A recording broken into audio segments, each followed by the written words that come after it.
Alright guys, welcome back to another review. I know it's been a little while since I've done a review on DreamWorks.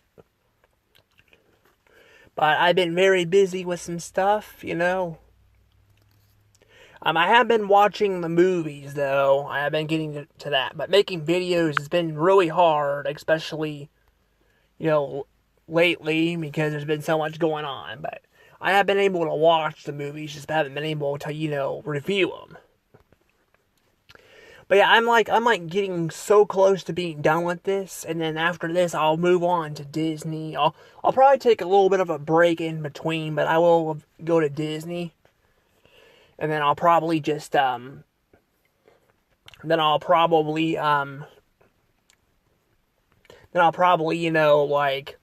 just stop after that. Anywho,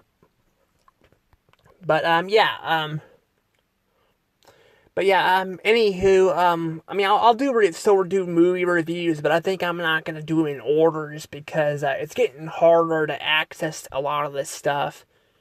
I think it's gonna be better just to have it like this, so. But, anywho, if you guys haven't already, please hit the like button and subscribe to my channel. I am trying to get to 1K subs. We're getting closer and closer. Also, make sure you guys are still subscribed, because there has been some weird stuff going on YouTube lately. Also, you guys can follow me on Instagram, and, you guys can follow me on X. Also, make sure you guys follow me on Threads as well, because, Threads, I guess, is part of, I believe part of Instagram, so, yeah. Weird stuff, but anywho, let's go ahead and actually get into this, shall we? So this is actually going to be an interesting one to talk about. Is Ruby Gillmen and the Teenage Kraken. Now, out of all the movies that we have, from DreamWorks, I believe this one has flopped the hardest. Like, it has flopped the hardest. Like, it flopped really bad. One thing that was a problem with this movie was its advertisement. Its advertisement was not very good. Like, a lot of people didn't even know the movie was out. And other people who have said they've gone to see it, it was nothing special. And there's been some mixed opinions on the movie. Some people are saying it was good, some people are saying it was bad. But a lot of people are saying, like, it's not really worth seeing in the theaters. It was just whatever movie, So I figured, why not, why not now that we got, we got the movie on physical now, so why not go ahead and, talk about it. So when it comes to, krakens, you guys know the story of krakens. When it comes to krakens, in folk legends, they comes to sinking. So, with this movie flopping, did this movie deserve to sink, or should it floated in the water like a ship? Well, I have to say, I think this movie actually didn't deserve to flop as bad as it did. Yeah, I'm gonna go ahead and say that. This movie, it has problems, but I don't think it deserved to flop like it did. In fact, I will say this movie, actually, I think is overhated. Yeah, I think this movie is overhated. I actually really like the colors in this movie. Like, I really do. I like the colors a lot. The colors are very pretty. I really do like them. I also like, not just the colors. I like the,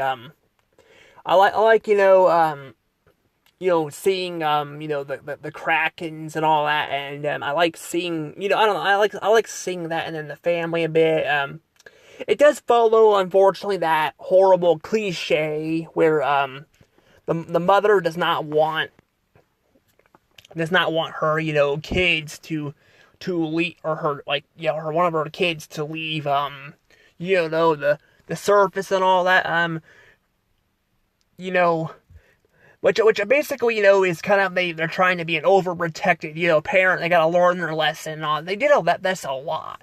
In Luca, they did this, they've done this, and the Crews, they've done this, and Ice Age, like Ice Age, 4, they did this, in Ice Age 5 too, but, Ice Age 5 was kind of a disaster, but they did that there too, they've done it in Turning Red, they've done this trope in, like, many films, and, it's okay to maybe have this trope, maybe if they could come up with making it more creative, but the fact is that this trope's been kind of going around for a little while. It kind of makes the movie a little bit hard to get through at times, a little bit.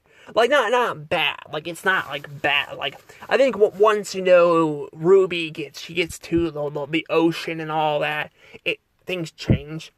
I did like the twist on it. So this movie actually came out, I believe, a couple years after Luca, because Luca came out in 2021. This movie came out, I think it was 2000. Yeah, it was 2021. 21 Luca came out. This movie came out, as we see here, 2023.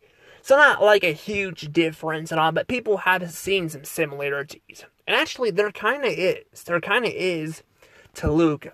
I don't know if I would say it's a ripoff though, because it's kind of close together, but similar to Luca, like, that the water touches, him, he turns back into a sea creature. That's what happens to her.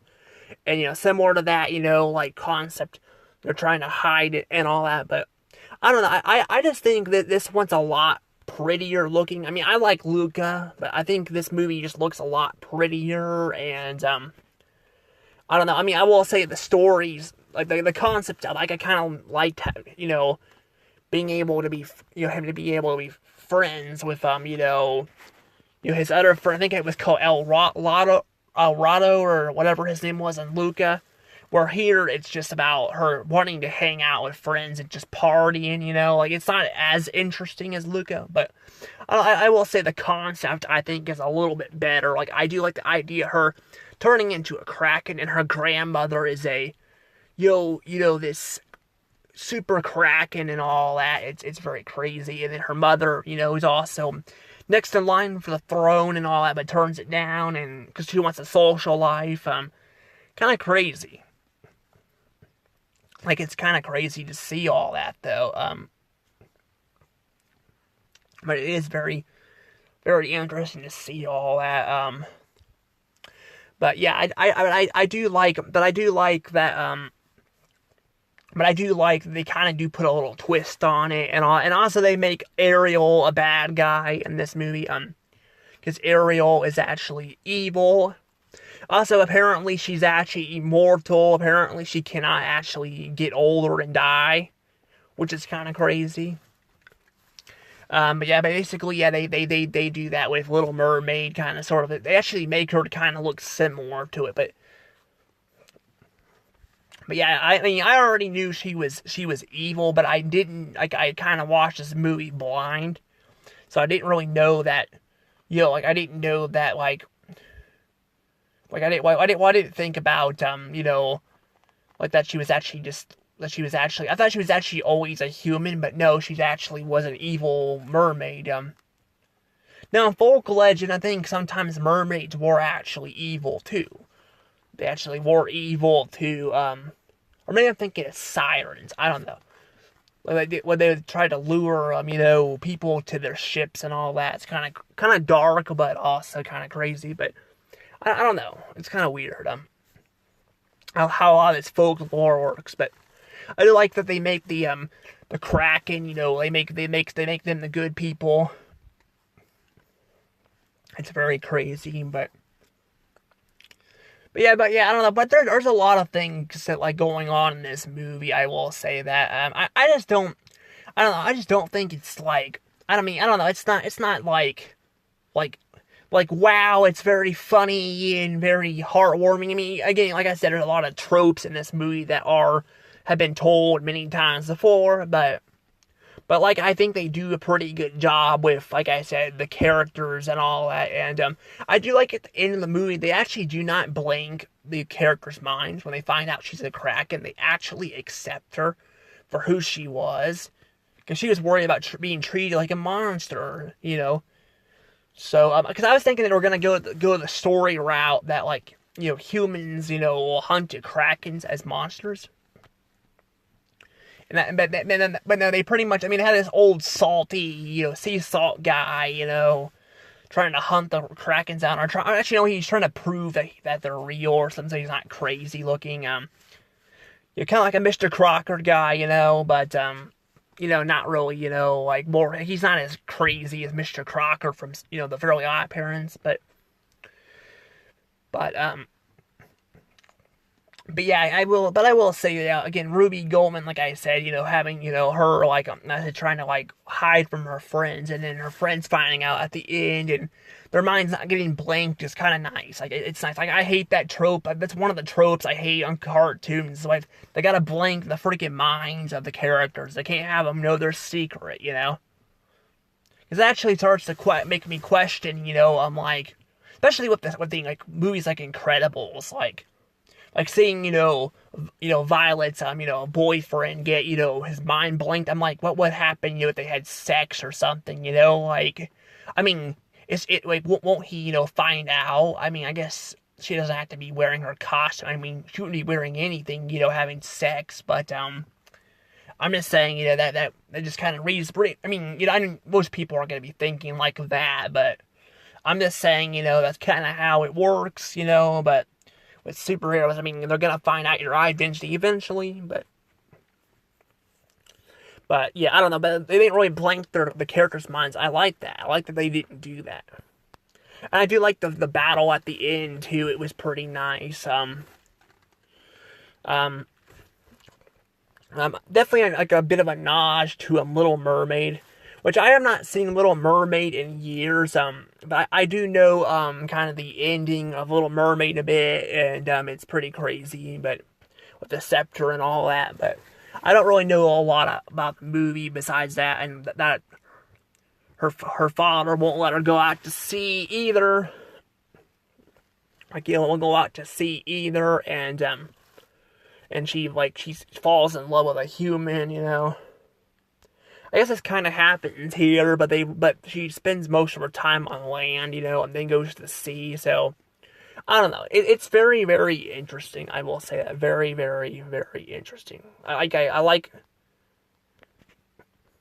but I like being able to, again, see all that. It's very crazy, but there's just not a whole lot to really talk about with this movie. I think I'm gonna go ahead and just give it a score, and get that out of the way. So let's go ahead and give it a score. I'm going to give it a good. Yeah, this movie is going to get a good. Even though, like I said, it's very sad that it failed. But I think it deserves a good. Because even though it's... I think, you know, even though it's a, it's a good movie, it definitely flopped. It flopped really bad. We cannot hide from the fact that it flopped. But, yeah, I think I'm going to give it a good. And then we'll give it a score. Okay, we're going to be giving this movie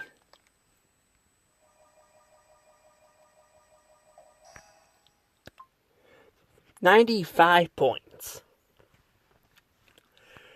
95 points. Yep, that's right, 95. Definitely not a bad movie. I will say it starts out very slow, and I do think, the whole, mother, being an overprotected mother thing kind of gets old after a while when you've seen it done so many times. I mean, I'm sure at this point you've probably seen almost every trope done, many times, but the fact that, they've done this so many times more recently just kind of shows you how crazy it is. And actually, if you look at it, they actually have done this trope like they did this trope like they actually did this trope like 3 different times. I mean, I guess 4 if you want to count for movie wise that I've reviewed so far. Like, because I mean, in 2020, there was the Croods 2. They did this in that movie where like the neighbors were being overprotected. But that was a little bit different because that was more of a small thing, And Luca, that was the whole plot of the movie, and that came out in 2021, and then we had this plot again. We had this plot in 2022 with Turning Red, and then now we have it here. So this is literally the third time we are doing this. The third time. That is just crazy. I'm trying to remember like if they'll do this again after this movie, because I've watched a few, not a bunch, but I've watched a few movies after this. Because even though it shows two more, there's actually going to be more after this. But I'm going to keep it at 47 until I get past that, and then I'll probably move on to that. But yeah, because there are going to be a couple more to do, but oh yeah, we're almost done. I said we're almost done. I've got like a few more movies to watch, and then I think I'm about done. I forgot too. I got Trolls 3 to watch too, because I got like I think Chicken Run 2 came out. Did Chicken Run 2 come out around this time? Because I'm gonna be reviewing that movie too. No, wait, I looked that up. It came out later. Because Trolls will come out too. But yeah, I'm gonna review that movie too, even though that is technically not a DreamWorks movie. The original was, and I figured, well, I might as well just review it too. I probably shouldn't, but like I was like, it's not very hard to get my hands on it, and there might be even some other sequels that are not made by DreamWorks I'm not aware of. I don't know. But it reminds me of Sony Pictures Animation doing this with the Angry Birds movies too. Only both of them still were made under Sony. Just one wasn't made by Sony while the other one was. It's kind of confusing, and also that the second one was the one made by it. So it's kind of weird how Chicken Run 2 will be made by this, but not the other. I don't know. But it's gonna be crazy. But yeah, we'll get to that one later. I'm not gonna do any more right now because, I'm gonna try to keep them spread out still a little bit. But I do want to get some more of them done because I feel like I've not been uploading as many of them. But my phone's gonna, I don't want to run out of space on my phone again because I ran into that problem, and sometimes the videos can take forever to like upload, on both of my phones. So, yeah. Anywho, see you all later. Bye-bye.